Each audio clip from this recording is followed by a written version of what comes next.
Hello students, welcome to EPG Pathsala. I am Professor D. Velmurugan, former head of the department from Center of Advanced Study in Crystallography and Biophysics, University of Madras, Ginty Campus, Chennai, and I am at present working there as the University Grants Commission Basic Scientific Research Faculty. Today we are going to talk on module dealing with the tutorial on hand propagation, particularly for the centrosymmetric case, and this comes under the paper biocrystallography. So students, let us see what we are going to learn in this module. First, I am going to introduce you to centrosymmetric and non-centrosymmetric cases. Then I am going to teach you what is meant by Sayre's equation and how he used the sign relationship derived by him to get the signs of new refractions, and also how to do this finding of signs for the bulk of Bragg refractions without the knowledge of the computer, using hands only, which is known as hand propagation of sign relationship. So let us consider now the centrosymmetric case. David Sayre in 1952 proposed an equation for obtaining the algebraic sign of a refraction H, that is either plus or minus, knowing the signs of the other two refractions K and L, such that these three refractions H, K and L have a relation H plus K plus L is nearly equal to 0. Actually, it is the exact relation only. When I say H, K, L, you should not confuse. When I say capital H as a reflection, I mean a three set of Miller indices, little h1, little k1, little l1, and by capital K I mean another reflection with indices little h2, little k2, little l2. By capital L I mean the third reflection with indices little h3, little k3, little l3. All these little h's, k's and l's can take any value, but only integers, positive or negative, including 0. So being the case, automatically when you add these three reflections H, K and L, that is what is meant by H plus K plus L, we can definitely get certain combinations of these three reflections such that H plus K plus L is exactly 0. What do you mean by H plus K plus L equal to 0? Little h1 plus h2 plus h3 should be 0. Little k1 plus little k2 plus little k3 should be 0, and also little l1 plus little l2 plus little l3 equal to 0. So these three are the sub-conditions of the main relation H plus K plus L equal to 0. Only under this condition we can apply the Sayre's equation to find the unknown sign of the third reflection from a knowledge of the algebraic sign of the two refractions. Here all the atoms are assumed to be identical, and the hypothetical structure is called the squared structure, where all the electron densities are squared. If the atoms are considered sufficiently far apart, then their electron densities do not overlap. So they will be like this way, do not overlap to an appreciable extent. And the squared structure also consists of equal spherically symmetrical atoms whose scattering factors may be calculated exactly as a function of H or sin theta by lambda. Peak positions will be the same in the squared structure as that of the other structure. The Sayre's equation is f of H equals 1 over capital V times little f over gamma times, in the numerators, summation over k, fk, fh minus k. So here each is a structure factor. One corresponds to structure factor f of H reflection, another the right hand side corresponds to k reflection, another corresponds to the structure factor corresponding to H minus k reflection. If we just see these H or k or H minus k, each one of these three reflections denote 3 Miller indices each. So by capital H I mean a reflection small h1, k1, l1. By capital K, I mean another reflection, small h2, small k2, small l2. By capital H minus k, I mean a third reflection, which is h1 minus little h1 minus h2, comma, little k1 minus k2, comma, little l1 minus l2. So you should not have any confusion in this. Now, in the above equation 11.1, the little f corresponds to the atomic scattering factors of atoms leading to the electron density rho of r, and this nu is that corresponding to the electron density rho square of r, and capital V is the volume of the unit cell. If you assume that you have an electron density, a set of numbers will be there. Then these are contributed by this atomic scattering factor Fj. Now you assume another density where these numbers are squared, that is called rho square of r. So definitely this density will not be coming from f of j, but because of some other term gamma. So that is called the difference. Such a factor corresponding to electron density depends on little f, and corresponding square of electron density, it is a function of gamma. Now, starting from this equation, we can derive a simple equation called sine of h reflection times sine of k reflection times sine of h plus k is nearly positive. It is nothing but a multiplication of the sines of three reflections. Why you call it the probably positive? So these are all coming under the field direct methods.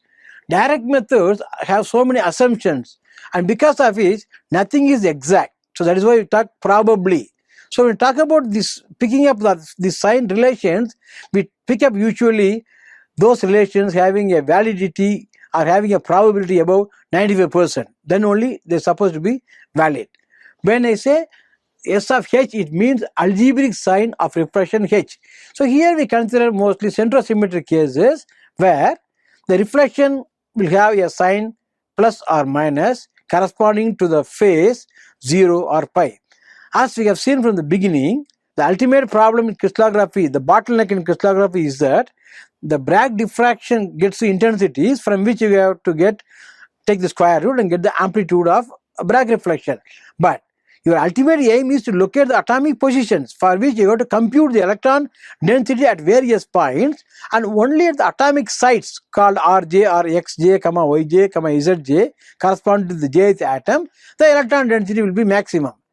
But unfortunately, to do this calculation, one has to know not only the such effect amplitudes of Bragg reflections coming from experimental measurement, but also the individual phases of these Bragg reflections, which is not coming from experiment. This is not the bottleneck called phase problem in crystallography, and direct methods based on certain assumptions, they derive some phase relationships or some sign relationships from which they initially determine the structures which are centrosymmetric, and later the structures which were non-centrosymmetric. So that is the thing we are covering as a tutorial now. Larger the such effect amplitudes of these reflections considered in 11.2, larger will be the probability for the product of the three signs to be positive. Using the above equation and knowing the signs of the reflection h and k, the sign of h plus k can be found. So let us consider an example. As all of us know, centrosymmetric case, the phases can assume only two values, either 0 or pi, whereas in non-centrosymmetric case, the phases can go anywhere between 0 to 2 pi. So the structure factor f of h, which is generally defined as amplitude of f of h e power I phi of h, will have simply plus mod fh or minus mod fh, because when this phi of h is the exponent becomes 0, e power I of phi of h becomes e power 0, which is 1. So sign is plus for amplitude of h.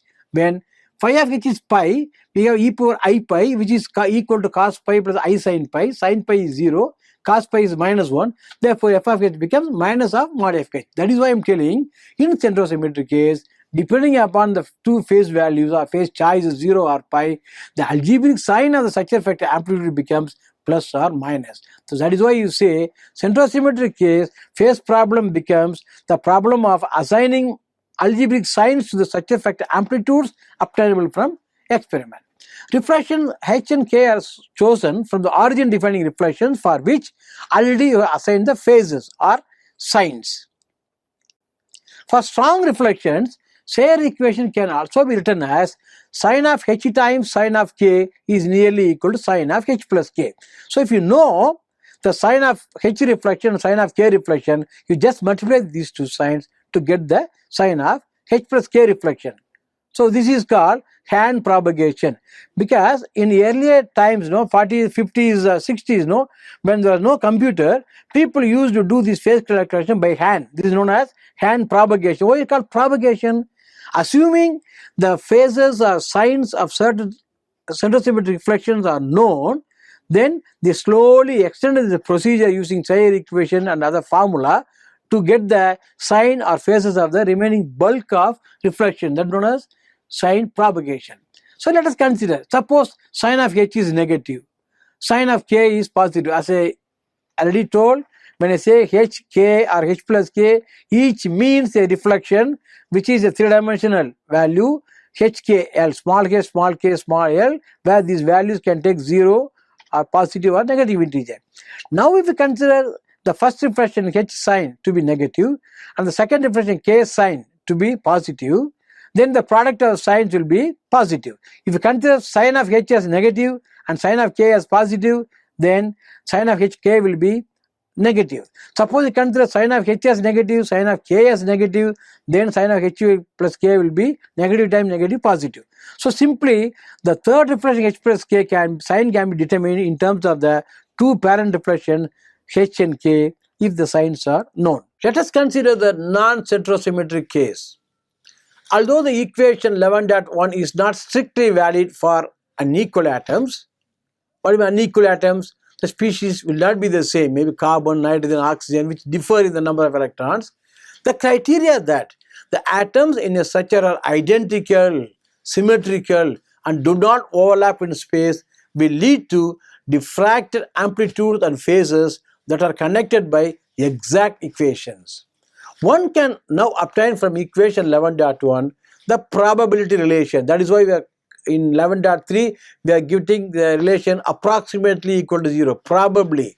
The probability relation is phi of h plus phi of k plus phi of minus h minus k should be equal to 0. So you should not confuse with the term minus h minus k, because previously we know that h plus k plus l equal to 0, from which we get h plus k as minus l or l as minus h minus k. So that is the assumption you have to make.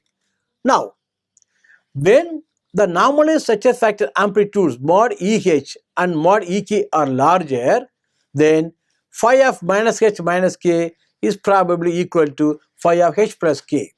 Now, equation 11.3 can also be written by taking the last term in equation 11.3 to the right hand side. That is how you can write a relation for the phases for the Sayre equation as phi of h plus phi of k is nearly equal to or probably equal to phi of h plus k. What does it tell you? By knowing the phases of two reflections h and k, I can get the phases of new reflection h plus k.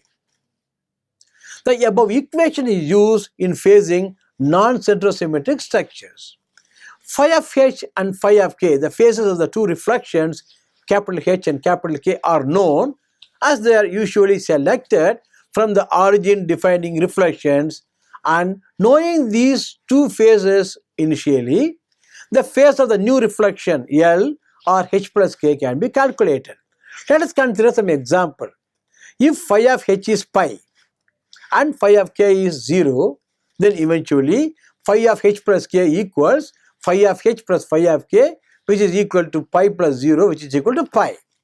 And if phi of H is pi and phi of K is pi, then again phi of H plus K equals phi of H plus phi of K, which is equal to pi plus pi equals 2 pi, which is equal to 0. So now I am giving you like a homework now to appreciate the hardships faced by the senior crystallographers who are no more. You have to do whatever calculations they have done in the 50s. They took years together to solve some structures. To appreciate their hard work, to honor them, I given some data. This is usually provided by the wife of the Nobel laureate Professor Jerome Karl. She is Professor Isabella Carl. So whenever she used to give a tutorial, so she used to give this. I'm just circulating this. So here I want to honor Professor Isabella Carl in the context that even though the direct methods developed by Professors Carl and Huffman in the 50s were popular, nobody was ready to accept it because the basic assumptions were against the principles of physics, namely the non-vibrating atoms, non-vibrating point atoms, and like that. So equal atom case, everything. All atoms are made of points. They have same scattering pattern, non-vibrating, and so on. Because of these assumptions, the physicists didn't accept, even though they gave an answer to the phase problem. But it is only Isabella Carl who in 1966 used the mathematics developed by her husband, Professor Jerome Carl, and also by Professor Herbert Hoffman to come out with the actual solution of a structure, a dipeptide, and she proved that direct methods could work. Thereafter only, the people who have been vehemently opposing, that is from University of York, England, they started the computer program, and first automation came only in the year 1972.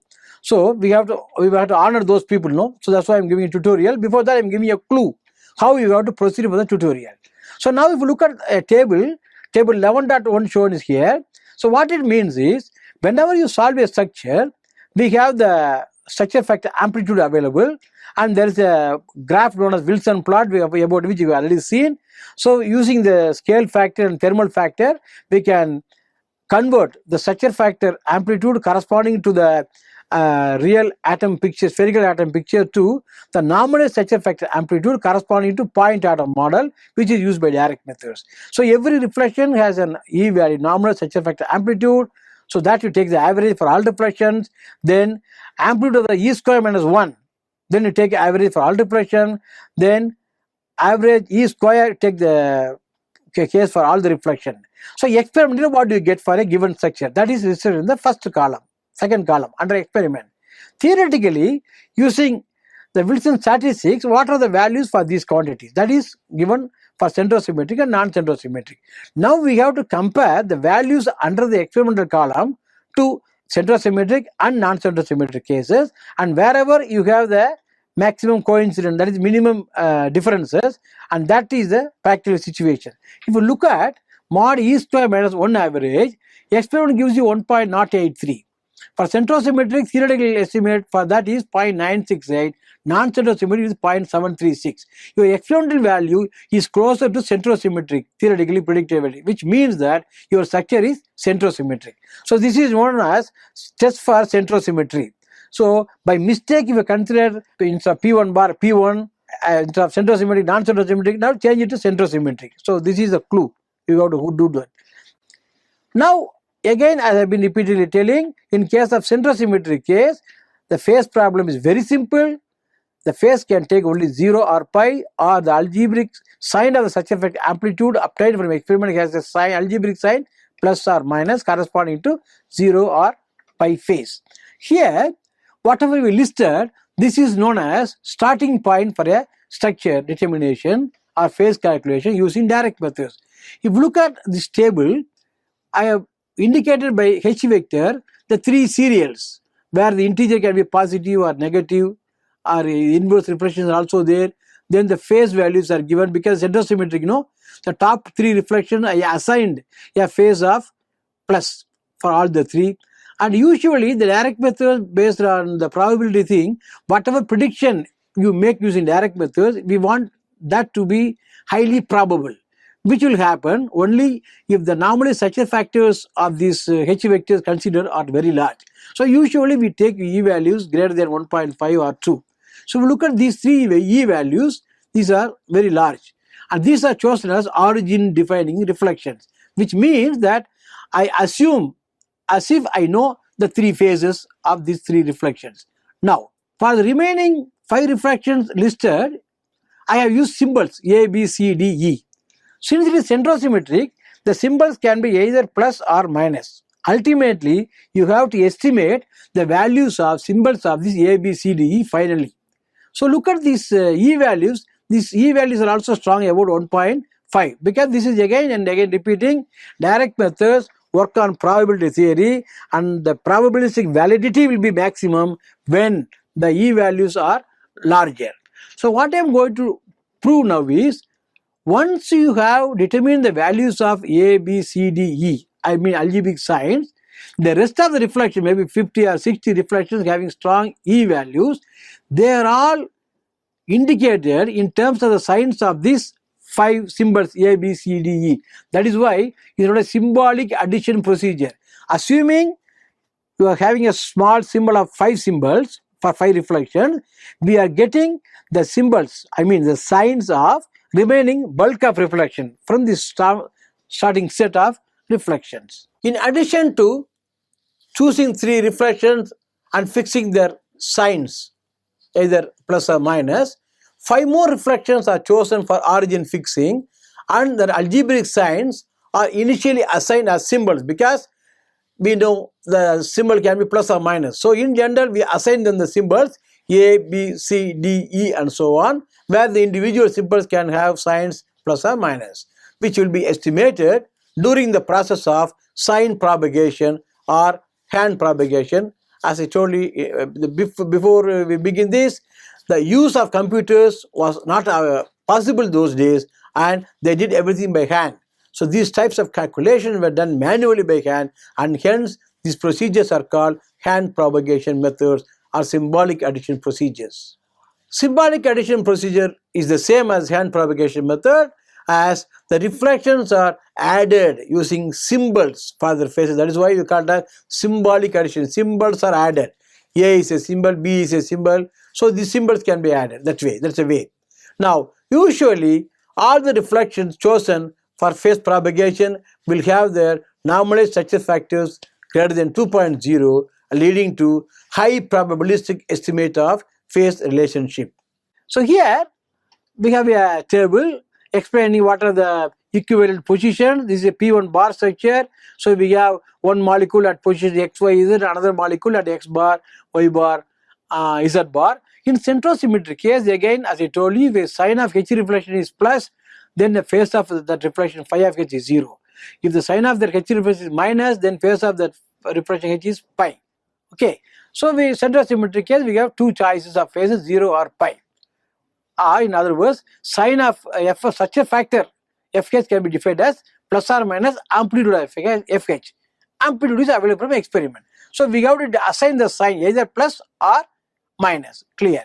And one more thing is, when this H reflection is changed to minus or inverse reflection H bar, no, the phases, even though it becomes minus, since they have 0 or pi, it is immaterial, because when pi becomes minus pi, it is same as pi, because minus pi you can add with 2 pi and gives you pi. So don't have any confusion centrosymmetric case. When you have one reflection given and phase is something, then if the whole serials are inverted, and H bar, K bar, L bar from HKL, the phase will be same in centrosymmetric case. Now let us consider slowly 2 applications. Let us consider some steps in sign propagation. Consider block 1 I am showing in the right hand side. We have a reflection 2, 1, 4. So this is considered as a capital H reflection. And another reflection 0, 2 bar, 1 bar as K reflection. If we just add H plus K, what do you mean H plus K? H if consider little h1, little k1, little l1. K is little h2, little k2, little l2. Then H plus K is simply h1, little h1 plus little h2, comma little k1 plus little k2, comma little l1 plus little l2. This is just by algebraic addition. So don't confuse, 10 bar means minus 10. So that is why 4 plus minus 10 is, we get 6 bar or minus 6. So that's it. So this is H plus K. Now the question is, if you know the sign of H, capital H, and sign of capital K, can you get sign of H plus K? Yes, that is given by Sayer's equation. So now, if the sign of 2, 1, 4, already we are given from the table, is plus, already 0, 2, 10 is given, therefore 0, 2 bar, 10 bar is again given as A. So H plus K will be simply plus times A, simply A. So this is how you just get the sign of the new reflection. Thus, your H reflection is having a sign plus, K reflection is having a sign a little a, which can be positive or negative, because of which when you add these two reflections, the H plus K reflection, which is nothing but the reflection 2 1 bar 6 bar, its sign will be plus times a, which is equal to a. Okay, this is how you fill up the sign of the third reflection. Usually the H and K are called the parent reflection. The new reflections after adding you call it as a daughter reflection. Sometimes the daughter reflection can also be used as a parent reflection if the value is known. Now we consider another block. 2 1 4 is there, already we know value. Then if you have 1 bar 1 7, but the list you have 1 bar 7 bar origin, and that is plus. Therefore, if we take inverse of this, again 1 bar 1 7, that will also be plus. Okay, so in this case 2 1 4 has a sign plus, 1 bar 1 7 also has a plus sign, though the new reflection when you add these two will have a sign of the product of the above two, that is plus times plus plus. Now consider two blocks 6 and 8. So what do you see here now? 6 block we have two says equals you have to apply twice, no? In each case the data reflection is same. 338 bar has been obtained from 352 2 bar 10 bar as parents, and also 2 1 bar 6 bar and 1 4 2 bar as parent reflections. So what do you mean by this? Whenever you have such a relation and when you proceed with the hand propagation, the sign you get for this 338 bar, for example in bunch 6, has to be same. One sign you cannot get plus and another box you cannot get minus. So that is why I am giving an example. So like that we can have situation like block 8 where we have the daughter reflection 1 1 3 coming in terms of 3 types of parent serials. So all the 3 has to be having the same sign. So here also I am just giving an example how 3 daughters are there, and in blocks 16 2 daughters are there. So now let us see. You have a reflection. One reflection has A sign, other as C. Then the H plus K reflection, just don't confuse, just multiply the sign. By A we mean plus or minus. By C we mean plus or minus. When these reflections are added, the new sign will be A times C. Just put AC, don't have any confusion. So H plus K reflection will be having AC. So you just proceed in this way. Finally we can get the value of this A, B, C, D and so on. For example, suppose one reflection, H reflection has a sign B and K reflection has a sign BC. Now the H plus K reflection will be having a sign B times BC. So which is equal to B square C. So now you know this B can have a value plus or minus. Therefore B square will be having plus only. Therefore B square C will be having a value C only. Clear? So now whether it is B is having plus or minus, B square is positive. In virtue of this, your B times BC becomes simply C. So let us have another example. If your parent reflection H has a sign AC and another parent has a sign ACD, then the new daughter, which is H plus K reflection, will be having a sign AC times ACD. So now we have A square, C square, D. A whether it is plus or minus, B, C whether it is plus or minus, A square will be positive, C square will be positive, the answer is simply D. Suppose we have one parent reflection H as AC sign and K as BD sign. For H plus K, simply put AC times BD, which is simply A, B, C, D, that's it. So don't have any confusion. You just proceed, like a homework, you proceed this way.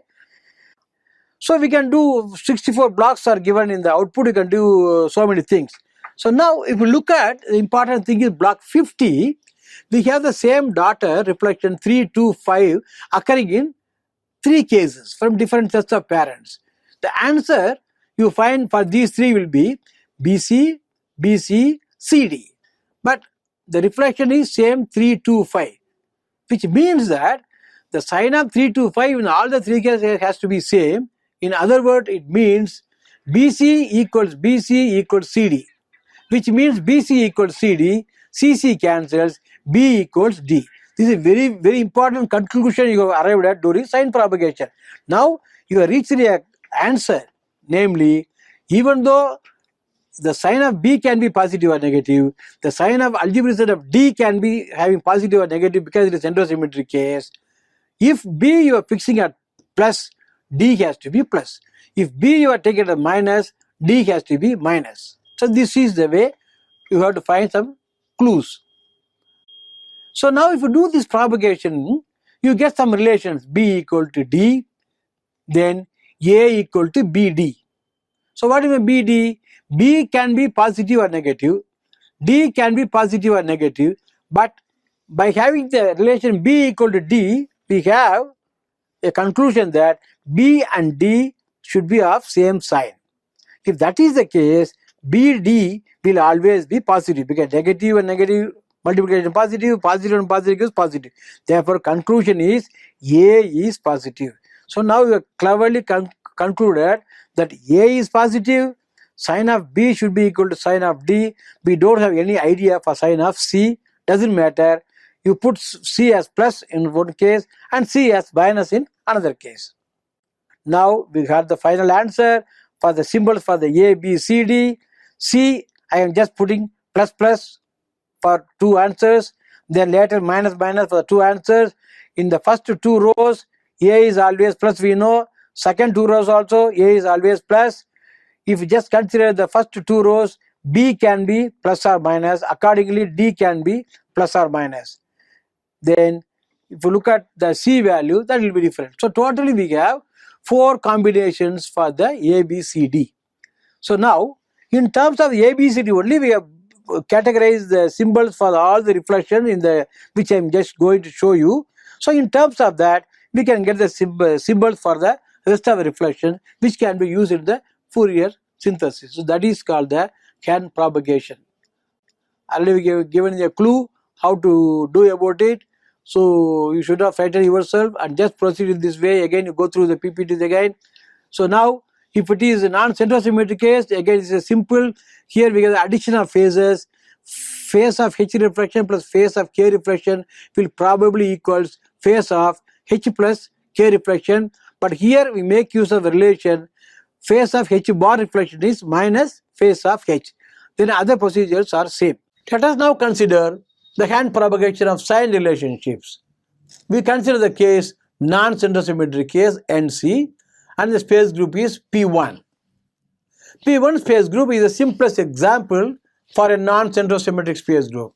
Here, the origin defining reflections are chosen and the values are assigned as 0 or pi because it is the two-dimensional reflection, centrosymmetric reflections. Some more reflections are assigned symbols as their phases, which may be 0 or pi. The phase 0 corresponds to symbol plus and a phase pi corresponds to symbol minus. Here also, blocks of reflections H, K, H plus K will be provided. So we can refer to the enclosed table given to you in the material and use the relation phi of H plus phi of K is equal to phi of H plus K. The probably equal to sign just tells you that we have to choose only strong reflections to have a maximum probability. This relation is used for phasing of the daughter reflection called H plus K reflection, knowing the parent reflection H and K. While phasing, you have to remember that phi of H bar equals minus of phi of H. Only when phi of H is 0 or pi, phi of H bar equals phi of H. So tables are provided here, 11.1, already we have shown you. Origin definition tables are given here. Then we have tables for the P1 bar space group. The bookwork tables are given. So finally, for every daughter reflection, you have to get the values, and knowing the ABCD symbols, you have to give all the values of reflection in terms of symbols.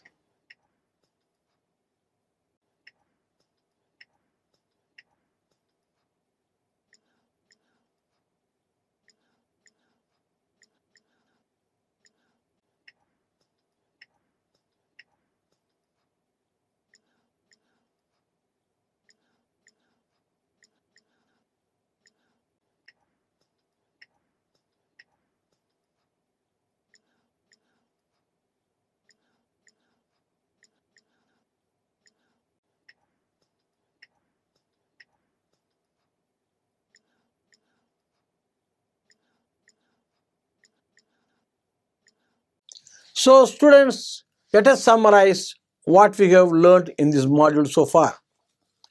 The module introduces you to Sayer's equation and also the sign relationship. The tutorial presented in the module introduces how to do phasing in centrosymmetric and non-centrosymmetric space group manually using hand propagation method, for which I have given a data sheet. You just fill it up and master in the hand propagation procedures. Thank you.